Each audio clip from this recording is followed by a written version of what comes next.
یہی کہیں گے نا. اس میں یہ کہنے کی کیا ضرورت ہے کہ یہ میرا سوٹا ہے؟ یہ کہنے کی ضرورت کیا ہے؟ یہ سمجھایا کہ کسی کے بنو گے، کوئی تمہیں اپنا کہے گا تو پھر اس کے بعد نظارے دیکھو کیا ہیں. حضرت موسیٰ علیہ السلام نے جو لفظ استعمال فرمایا، رب نے قرآن میں ذکر فرمایا.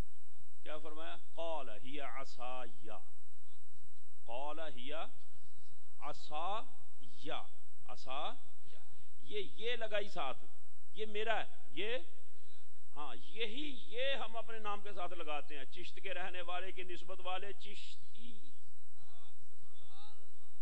نقشبند کے رہنے والے کی نسبت والے نقشبندی، اور حضور غوث پاک کی نسبت والے یہ ساتھ لگاتے ہیں جو موسیٰ علیہ السلام نے اپنے ڈنڈے کے ساتھ لگائی، عصا یا قادری.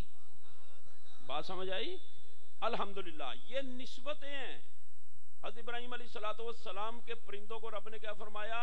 اے پرندوں تم اللہ کے نبی کے ساتھ نسبت قائم کرو. کیا قائم کرو؟ نسبت قائم ہو گئی. اے اللہ ہو گئی. اب جہاں یہ جاتے ہیں سارے کہتے ہیں یہ ابراہیم علیہ السلام کے پرندے، اور شام کو گھوم پھر کے پورا علاقہ ادھر ادھر، مور کی پتہ کتنی دور تک چھلانگ ہوتی، وہ میلوں کے حساب سے جاتا ہے، پھرتا گھومتا ہے. شام کو ابراہیم علیہ السلام کے ڈیرے پہ بولو آ جاتا ہے. اس لیے میں کہا کرتا ہوں نوجوانوں، تم نمازیں چھوڑ رہے ہو، تمہیں پتہ نہیں ہے ماں باپ کے حکامات ماننے فرض ہیں جو جائز ہیں، تمہیں پتہ نہیں ہے بڑوں کی عزت کرنا مسلمانوں پر لازم ہے، تمہیں پتہ نہیں ہے سچ سے محبت کرنا ہے، جھوٹ سے نفرت کرنی ہے، تمہیں پتہ نہیں ہے بے حیائی فحاشی سے ہمارے نبی پاک صلی اللہ علیہ وسلم نے روکا ہوا ہے. تم اپنے اصل سے، اپنے مرکز سے دور جا رہے ہو، دور جا رہے ہو. اور شام کو گھر ہی آنا ہے نا، کہاں جاؤ گے؟ کون سنبھالے گا تمہیں؟ وہ ہے سنبھالنے والا؟ حضور کے سوا کون ہے؟ بولو کوئی ہے؟ اہل بیت کے سوا کوئی ہمارا ٹھکانہ ہے؟ کوئی مفر مکر نہیں ہے. اس لیے یاد رکھو جب واپس آنا ہے تو زیادہ دور نہ جاؤ، سفر تمہارا ہی لمبا ہوگا. شام کو گھر واپس آنا ہو تو بندہ زیادہ دور، زیادہ بد عملیوں میں نہ پڑو. تھوڑے بہت جو گناہ ہوتے ہیں، شاہ صاحب وعدہ لیا نماز پڑھیں گے انشاءاللہ گناہ معاف ہو جایا کرے، لیکن نماز حسینی پڑھنی ہے، نماز یاد رکھیں گے انشاءاللہ. حضرت ابراہیم علیہ السلام نے عرض کی اللہ یہ اب میرے ہو گئے، اب نسبت قائم ہو گئی، اب نسبت، اب موت اور حیات کا فلسفہ سمجھایا جائے. رب ارنی کیف تحیی الموتى، فلسفہ سمجھانے کے لیے رب نے فرمایا اب ان کو ذبح کر دو، اب ان کو ذبح کر دو. وہ کربلا کا میدان لگ گیا، کوئی کسی طرح سے کٹ گیا، کوئی کسی طرح سے کٹ گیا. علماء مقررین مسجدوں کے واعظین سناتے رہتے کیا ظلم ہوئے، کیا زیادتیاں ہوئیں، کتنے تیر لگے، کتنے زخم آئے، کیسے خون بہے، کیسے لاشیں تڑپے، کیسے سر جدا ہوئے، کیسے نیزوں پہ چڑھے. اللہ نے فرمایا کیما کر دو، یہ جو کسی کے ہو گئے اب ان کا کیا کر دو، کیما ہو گیا. اب کیما ہو کے مل گیا سارا، چونچ بھی، پر بھی، پوٹ بھی، پٹ بھی، جسم کا ہر حصہ کیما ہو کے مکس ہو گیا، مکس ہو گیا. اب دنیا میں کسی سائنسدان کو، کسی ایسے پڑھے لکھے کو جو بڑا باریک بھی ہو، جو کسی خوردبین تک استعمال کر، اس کو کہو جناب اس کی چونچ کے ذرے الگ کر دو، اس کے پر الگ کر دو، اور اس کا پیٹ الگ کر دو، اس کی ٹانگیں الگ کر دو. کوئی کر سکتا ہے؟ نہیں کر سکتا. اتنا مکس ہو گیا، کیما بن گیا. اے اللہ یہ بھی ہو گیا، چاروں پرندے کیما ہو کے مکس ہو کے ایک جان ہو گئے.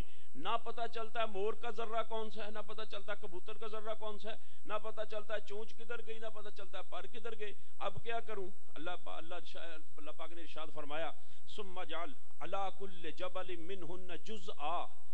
اے میرے پیارے نبی اگر سمجھنا چاہتے ہو موت اور حیات کیا ہے، اس کیمے کے جز کو پوری دنیا کے پہاڑوں پر بکھیر دو.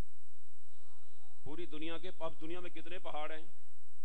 دنیا میں کئی لوگ کہتے ہیں جی حسین مر گئے، مٹ گئے، ختم ہو گئے. یہ نہیں پتا کہ مٹ کے حسین زیست کی بنیاد ہو گئے. مٹے نہیں، زندگی کی بنیاد بن گئے ہیں، زندگی کا استعارہ بن گئے ہیں، زندگی کا نام بن گئے. ثم جعل علی کل جبل منہن جزءا. سارے پہاڑوں پر کتنا عرصہ لگا ہوگا، اور پہاڑ کتنے، اور کتنا کتنا آیا ہوگا سارے پہاڑوں پر. کوئی اتنا تو نہیں، ذرہ ذرہ ہی آیا ہوگا نا.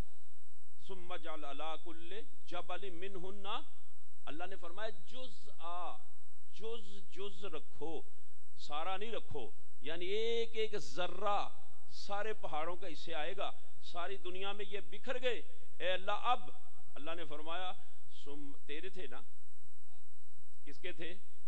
تیرے تھے نا، بولو تیرے تھے نا۔ اور کئی لوگ ایسے بھی دنیا میں اللہ بس اللہ ہی اللہ، بس اللہ ہی اللہ، یہاں پہ اللہ نے یہ نہیں کہا کہ میرے، فرمایا یہ تیرے، یہ نہیں فرمایا میرے بلکہ کیا فرمایا؟ تیرے۔ یہ بھی نہیں فرمایا کہ ان کو اللہ اللہ سکھاؤ، فرمایا نہیں ان کو ابراہیم ابراہیم سکھاؤ۔ بولو پیر کا نام، کس کا نام؟ پیر کا نام، رکھنے والے کا نام، کھلانے والے کا نام یاد کرا دو، حالانکہ حقیقی پیر اللہ، حقیقی کھلانے والا اللہ۔ رب نے یہ نہیں کہا میرا نام یاد کرو، رب نے فرمایا اپنا نام یاد کرو۔ اور رب نے پھر فرمایا ابراہیم یہ تیرے تھے نا؟ جی اللہ یہ میرے تھے۔ فرمایا پھر آواز بھی تو دے، آواز بھی تو دے۔ حضرت ابراہیم علیہ السلام نے پکارا، آواز دی۔ اب آپ ذرا تصور کرو، قیمہ بن کے ساری دنیا کے پہاڑوں پر ایک ایک ذرہ رکھا جا چکا ہے، اور قرآن میں ذکر ہے، اللہ فرماتا اب آواز دو، ثم ادعوہن، اب ان کو پکارو، اب ان کو پکارو۔ قیامت کا روز ہوگا، امام پاک پکاریں گے، حاضر ہوں گے یا نہیں؟ بولو کیسے آئیں گے؟ اللہ یہی سمجھا رہا ہے، فرمایا ثم ادعوہن، پکارو، یاتینک سعیا، دوڑتے ہوئے تیرے قدموں میں آ جائیں گے، دوڑتے ہوئے تیرے قدموں میں۔ یاد رکھیے جو کسی کا ہو جائے وہ پھر اللہ اس کو ضائع ہونے نہیں دیتا۔ کربلا کی خاک، یہ سیٹلائٹ آج کل آئے ہیں، یہ آپ موبائل استعمال کرتے ہو، یہ انٹرنیٹ آیا ہے، میرے آقا حسین علیہ الصلوۃ والسلام علی نبینا علیہ السلام نے کربلا کے میدان کے ذروں کو سیٹلائٹ بنا کے ساری کائنات میں وہ پیغام پہنچایا جو نہ آج تک ختم ہوا نہ قیامت تک ہوگا۔ اور پیغام اتنے ہیں جس کا کوئی آپ سوچ نہیں سکتے۔ سب سے بیسک پیغام جو شاہ صاحب نے بتایا نماز ہے، اور میری طرف سے اس کے ساتھ یہ ایڈیشن کرے کہ نماز حسینی پڑھنی ہے۔ بولو نماز حسینی پڑھنی۔ یزیدی نماز کا کوئی فائدہ، سجدوں کا، رکوع کا، قیام کا، جمعوں کا، کسی چیز کا کوئی فائدہ نہیں۔ حب اہل بیت نہیں ہے تو نماز بھی قبول، ٹکریں مارتے رہیں، ایکسرسائز ہو جائے گی تمہاری، اس کو آپ جو مرضی سمجھ لو، لیکن نماز ہو سکتی نہیں۔ اس لیے یاد رکھیے گا آج کی اس محفل کا سبق کہ انشاءاللہ ہم نے بھی کسی نہ کسی کامل اللہ کے نیک بندے کے دامن سے وابستہ ہونا ہے۔ اور صرف وابستہ نہیں ہونا، بہت سے لوگ مرید ہو جاتے ہیں، نہ شکل میں تبدیلی آتی ہے، نہ سوچ بدلتی ہے، نہ کام بدلتے ہیں۔ فسرہن الیک پر عمل کرو گے تو کسی کے کہلواؤ گے نا، ویسے ہاتھ میں ہاتھ دینا، بات سمجھ آئی؟ تو وہ مرغا آوارہ ہے، وہ مرغ، اور جب کسی کا ہو جائے تو کسی کا نام لگے، جو دیکھے وہ کہہ دے کہ بھائی تمہیں دیکھ لیا مجھے ابو محمد عبد الرشید یاد آ گئے، تمہیں دیکھ لیا مجھے غوث پاک کی زیارت ہو گئی۔ اللہ یاد آ جائے۔ ولی اللہ ہوتا کون ہے؟ جس کے پاس بیٹھو تو اللہ کی، بولو اللہ کی، ولی اللہ کی پہچان یہ، اب اس کے پاس بیٹھو تمہیں اللہ یاد آنا شروع ہو جائے، رب کی طرف تمہارا دل جانا شروع ہو جائے، اللہ کی بارگاہ میں حاضری کے لیے دل بے قرار ہونا شروع ہو جائے۔ اللہ تعالیٰ قبول و منظور فرمائے۔ زیادہ لمبا وقت نہیں ہے۔